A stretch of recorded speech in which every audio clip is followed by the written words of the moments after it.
about Nintendo consoles, a lot of people typically get excited for the Nintendo products. Yeah. But the Nindie or the independent scene has obviously been blowing up for the last few years, and it's getting huge. Why is it so important that we have these games on the Switch? Well, one, they're always willing to take risks, and they're always creating compelling experiences. You can see here, we got 12 experiences here on the floor. All of them are using like different types of technology. Some are using HD Rumble in really cool ways. Some are using the local co-op with handing a Joy-Con controller to another person to play multiplayer games on the go and instantly. I mean, it's a party in a box. It's amazing to have this plethora of content so that we don't have to rely on just first-party releases. That would get really, really boring. I love the Marios, the Zeldas, the carts, all of that kind of stuff. But if we had to wait like 2 months or a month between every significant release, then the console is going to get really boring. So the fact that we've got these amazing experiences that are available starting on day one, and then every week that you come back to the Nintendo eShop on Nintendo Switch, you see something else new and compelling that you want to purchase, it keeps people coming back for more. And it also raises that bar of quality in terms of what fans and media can expect from the Nintendo eShop moving forward. That's an exciting promise. Every week, whenever I go to my eShop, there's going to be something new for me to experience? Yeah, that's the goal. It better happen. That's not terrifying at all. It sounds like it's a challenging feat to be able to make sure that everybody, I haven't checked in a week. Maybe I'm missing something. Yeah. But every week there's going to be something new for someone out Every there. week there's going to be something new. I mean, and that's because we've got dual distribution content that's both at retail and available on digital. We've got digital only content. We've got amazing stuff that's coming out. So, you know, what you've seen in the past is maybe a huge flood of content coming out on day one, and then a slow trickle of releases coming out after that for months on end. What we really wanted to ensure is that we've got solid content on day one, but then every time that you come back, you're going to see something else. I'm really, really excited. And you know, one of the cool things about the Switch itself is that wherever you take it, your multiplayer is ready to go. Yeah. You just whip off the Joy-Cons, boom, you got a multiplayer experience. I know. How do you think that challenges some of the way that these creators and independent developers make their games for all of a sudden, boom, co-op is always there? Yeah, it's a really good question. I think that it's always been a challenge for especially local multiplayer games in the past, that you have to ensure that you have enough controllers, and if you do, then it's this huge thing that you have to like lug around over to a friend's house or wherever. And the fact that it's all baked into the box, that you can have that experience, hand a Joy-Con controller to somebody else and instantly have multiplayer, is a really interesting proposition. I mean, I'm looking forward to seeing people in line at trade shows, playing games, having impromptu competitions, you know, encouraging the old school LAN parties. It's awesome that I don't have to like lug a tower to a friend's house and spend 2 hours setting up a serial cable link. With the hopes of maybe playing a game together. I mean, this just makes it super intuitive with like ad hoc.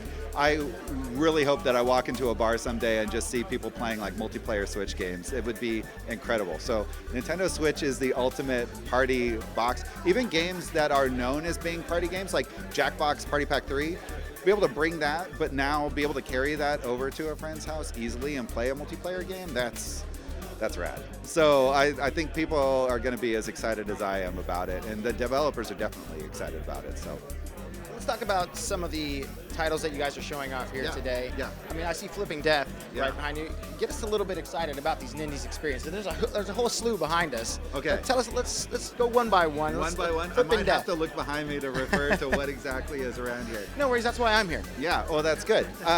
So we've got Binding of Isaac Afterbirth Plus. That is amazing that we've got this over on Nintendo Switch, a definitive version, also featuring multiplayer, which is incredible. It's also going to be a dual distribution title, so you're going to see that at retail. So Binding of Isaac in the Nintendo section at retail is awesome. Awesome. Those Nicalis guys know. They had to like pull some strings to make this happen. They're just incredible. So we've got a great relationship with them, a ton of content coming from them as well. So we're excited to be showing that off. Flipping Death. I see what you did there. You see Yeah, that? exactly. Like, super subtle. I should be like, hey, look over there.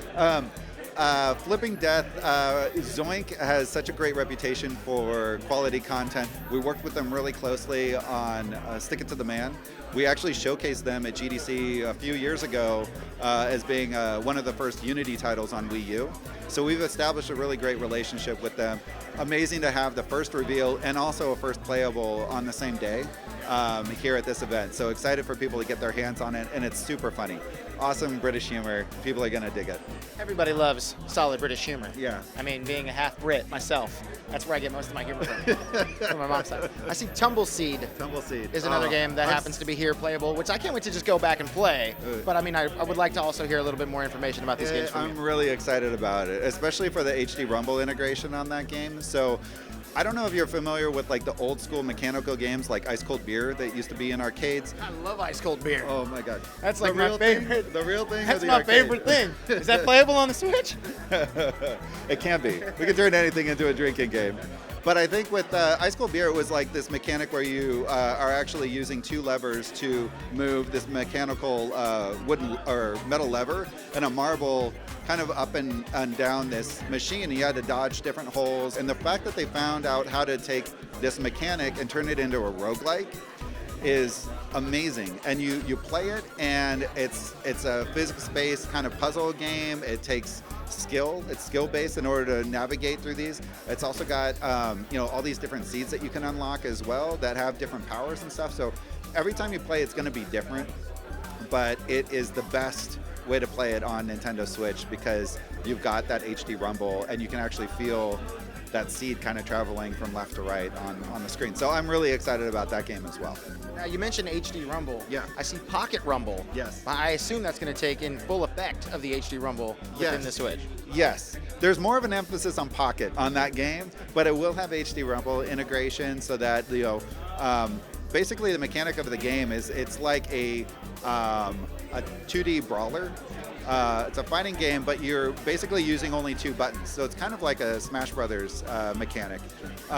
You've got light attack and a strong attack.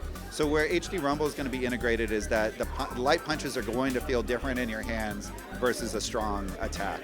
But the fact that it's really showcasing local multiplayer, very simplified controls so that they all fit on that Joy-Con controller. You can hand one to a friend and have like a fighting game competition right then and there. It also has online multiplayer functionality. It has a deep single-player campaign as well. So really excited about that one. Snake Pass is another game I can see behind us. Can you break down a little bit of what Snake Pass has got going on? I can. Snake Pass is amazing. So it's an Unreal Engine title. It's being featured at the Epic booth as well over the course of GDC. It's coming from Sumo Digital. Looking at it, you think it's straight out of a Disney movie. I mean, it's like gorgeous graphics, and mechanics-wise, you basically play the role of a snake, and you use the controller to slither around the ground and to find all of the collectibles. So it kind of brings back the old 3D platforming, but you can't jump. And so that's what's kind of unique about this game. You have to slither, you have to wrap your way around different things in order to navigate these levels and figure out how you can reach things that are really high up.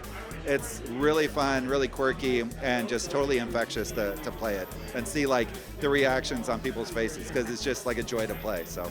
How are you going to get around? Slither your way up. Slither. Up the mountains. Yeah. Of Celeste, perhaps, which happens to be another game. I'm on fire right here. This is what I'm talking about. New games get me excited, and I get to talk about a whole lot of them, but tell me a little bit about Celeste. Celeste is awesome. It is from Matt Makes Games. Matt Thorson is a creative genius, of course, the guy behind Towerfall as the series.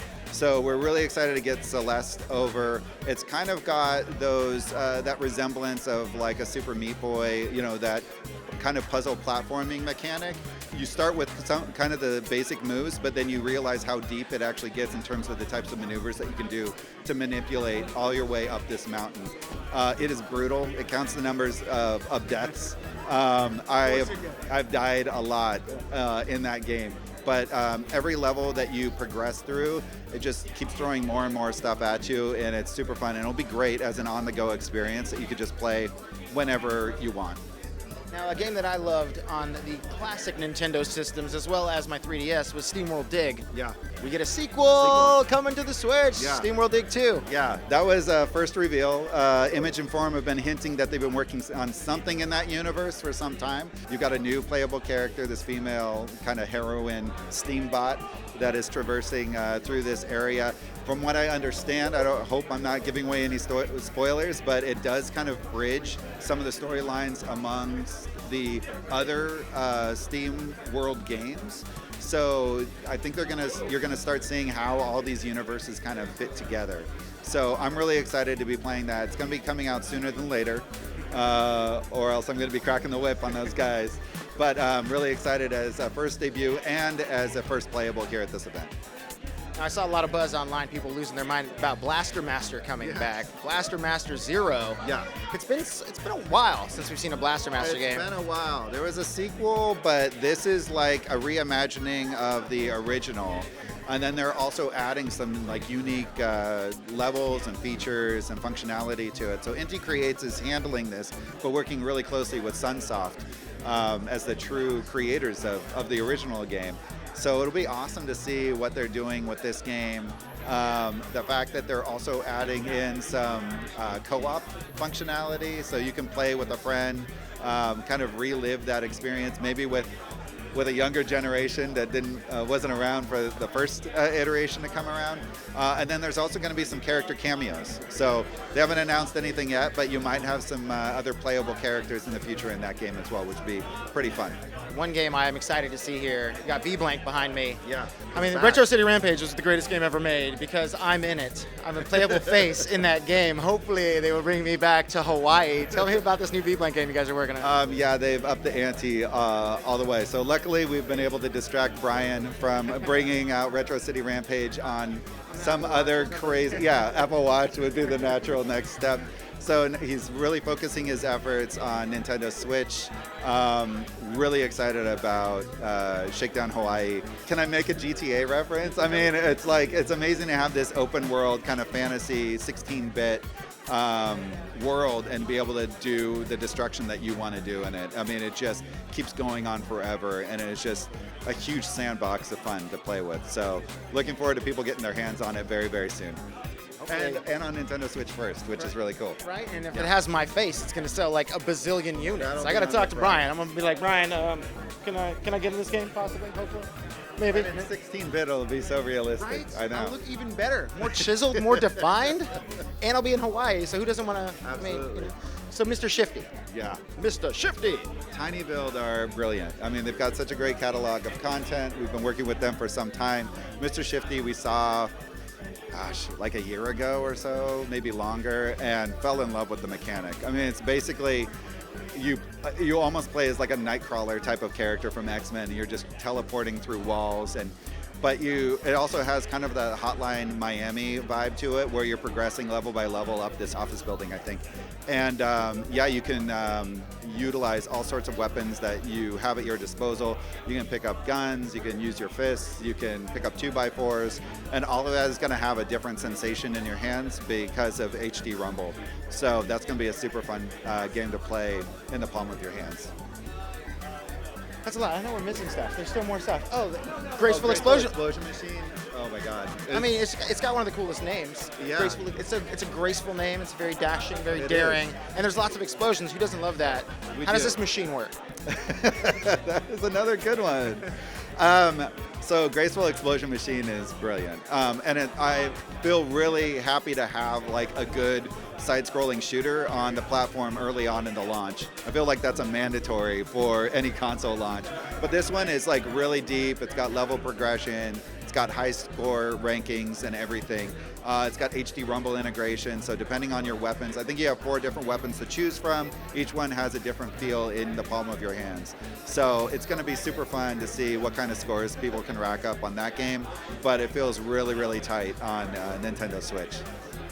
So, I mean, is it hard for you to choose? Like, you have access to all these different games around you. Is it hard for you to choose like which one you want to just go and play for the next like few hours and get lost in? They're all my babies, so I can't choose just one. So I'm really, really proud of the work that the third-party teams have done, bringing all this content that just makes perfect sense on Nintendo Switch, and we're definitely looking forward. We're bringing all this new and original content over to the system, and making sure that every time that you power that system on, you've got something else great to look forward to.